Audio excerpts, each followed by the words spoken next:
उत्तर प्रदेश और उत्तराखंड में जो मंदिरों में ड्रेस कोड लागू किया गया है, इसके पीछे की वजह क्या है और इसके तमाम पहलुओं पर हम बात कर रहे हैं। साध्वी गीतांबा जी, इस फैसले के पीछे की वजह तो हमें थोड़ी बहुत समझ में आ रही है, लेकिन क्या इतनी बड़ी वजह थी कि एक नोटिस चस्पा कर दिया जाए और ये बताया जाए कि देखिए इन्हीं कपड़ों में आइएगा तो आपको प्रवेश मिलेगा? और इसका जो विरोध जो हो रहा है, इसे किस तौर पर आप देख रही हैं? नहीं, विरोध तो होना ही चाहिए। और रह गई बात कि ड्रेस कोड हर जगह होता है, जैसे तनेजा ने कहा कि ऐसे नहीं ऐसे, तो हम पूछते हैं क्या बिकनी पर कोई मंच में जयमाल डालने जाता है क्या? उसके लिए लहंगा तो बनता ही है, स्वाभाविक बात है। तो हर जगह एक ड्रेस होता है, स्कूल का दूसरा ड्रेस होता है, पुलिस प्रशासन में लोग जाते हैं दूसरा ड्रेस होता है, उसी तरह से धर्मस्थल का भी एक ड्रेस होना चाहिए, इसमें कोई संदेह नहीं है। और हम स्वागत करते हैं। अगर कोई ये कहता है कि महाराज लोग पहले क्यों नहीं ये निर्णय लिए, तो पहले इतनी भद्रता थी ही नहीं जितनी अब है। अब तो अभद्रता का एकदम चरम सीमा उल्लंघन हो गया है। तो अब अगर ये नियम लागू हो रहा है तो ये होना चाहिए, इसका हम स्वागत करते हैं।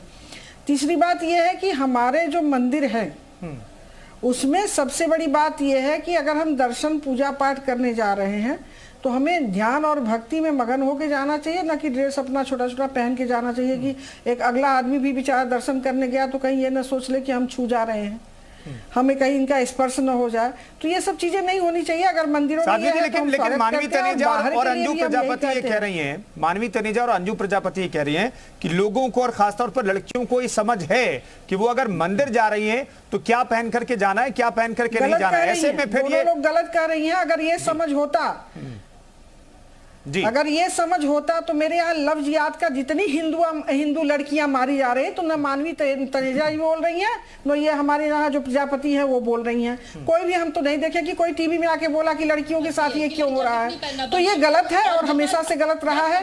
और जितनी लड़कियां हमारी टारगेट की जा रही हैं, मुसलमानों ने टारगेट किया है, ये सब हमारे यहाँ के वातावरण के लिए ही हो रहा है। क्योंकि माँ बाप समझाते हैं कि बेटा ये मत पहनो, बच्चियां हॉस्टल में जाके पहन रही है और नौकरी के बहाने। आप चुप रहिए तनेजा जी, एकदम आप चुप रहिए, पहले मेरी बात सुनिए उसके बाद बोलिए।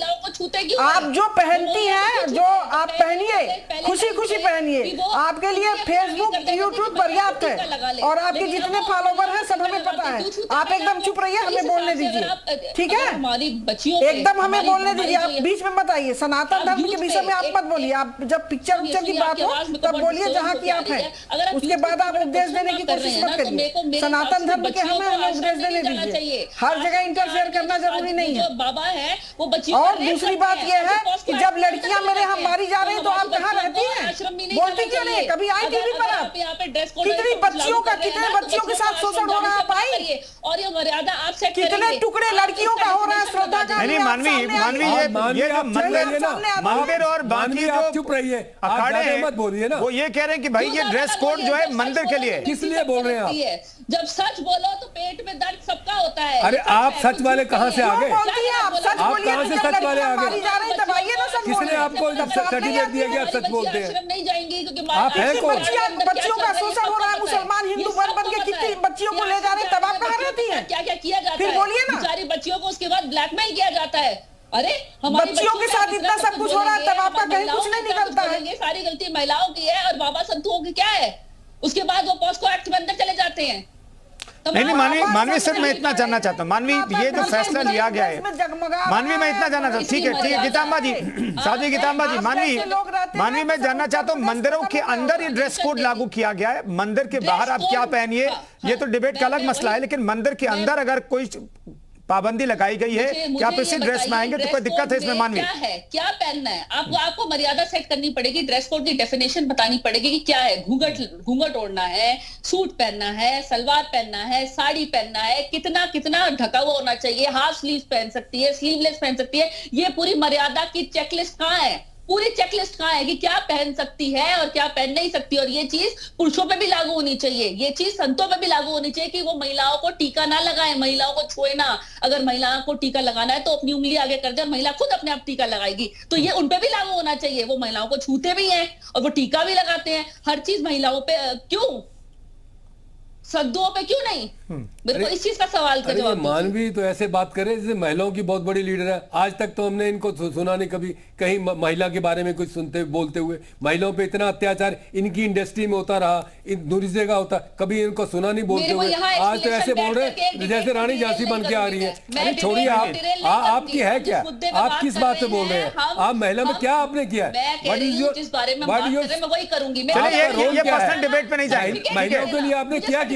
स्वामी चंद्र महाराज, ये पर्सनल डिबेट पे नहीं जाएंगे हम, किसने क्या किया उस पर हम नहीं जाएंगे। लेकिन मंदिरों में जो फैसला लिया गया, मंदिरों ने जो फैसला सुना है उस पर हम डिबेट कर रहे हैं। अंजू प्रजापति जी भी हमारे साथ मौजूद हैं। अंजू जी, मैं जानना चाहता हूं ये जो फैसला लिया, चलिए अंजू प्रजापति जी से हमारा संपर्क टूट गया है, लेकिन मानवी सिर्फ मंदिरों को लेकर के अगर ये ड्रेस कोड लागू किया जा रहा है तो क्या ये एक्सेप्टेबल नहीं है? क्या ये जो महिलाओं को आजादी मिली है उस पर कुठाराघात है? आपको ऐसा क्यों लगता है? क्योंकि ये जो नियम है इससे तय किया गया है कि मंदिर में जाएंगे आप तो ये कपड़े पहन के जाएंगे, छोटे कपड़े पहन करके नहीं जाएंगे, कटी फटी जीन्स पहन करके नहीं जाएंगे। और मंदिर से जुड़े हुए लोग ये कहते हैं कि ऐसे ड्रेस पहन करके, चूंकि लड़कियां और लड़के दोनों आ रहे थे इसलिए पाबंदी लगानी पड़ी। तो दिक्कत कहां है?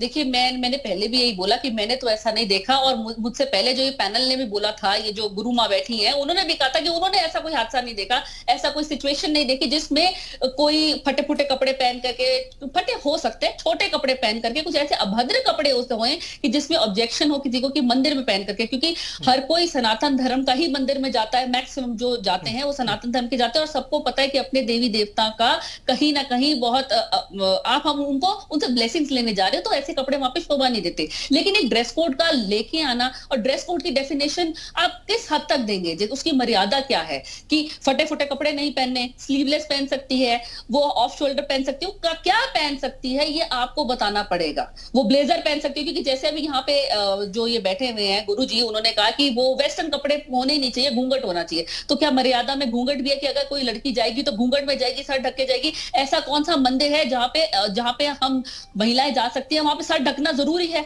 मुझे तो नहीं लगता सर ढकना जरूरी है। मुझे तो इतना पता है कि गुरुद्वारे में अगर आप जाते हैं वहां पे सर ढकना जरूरी है, लेकिन मंदिर में ऐसा कोई रूल नहीं है कि आपको सर ढक करके जाना जरूरी है। वेस्टर्न कपड़े में नहीं जा सकते। मानवी, आप सुनिए मेरी बात। मैंने घूंघट नहीं कहा, मैंने घूंघट नहीं कहा। आपने घूंघट बोला। आप मुझे बताइए, मैंने सिर ढका बोला? नहीं, आपने कहा, आपने बोला। स्वामी चंद्र महाराज जी कह रहे हैं कि भाई आप मंदिर में जाइए तो सिर ढक करके जाइए। ठीक है, मेरा मतलब ढक जाने का है। मैंने घूंघट नहीं कहा, सिर ढक। आपने यही बोला। ना आप सुनिए, हाथ रख लेते हैं, अगर रुमाल सर पर नहीं रखे तो हाथ रख लेते हैं। आपने आप क्या बात कर रही हैं? खत्म कर दो।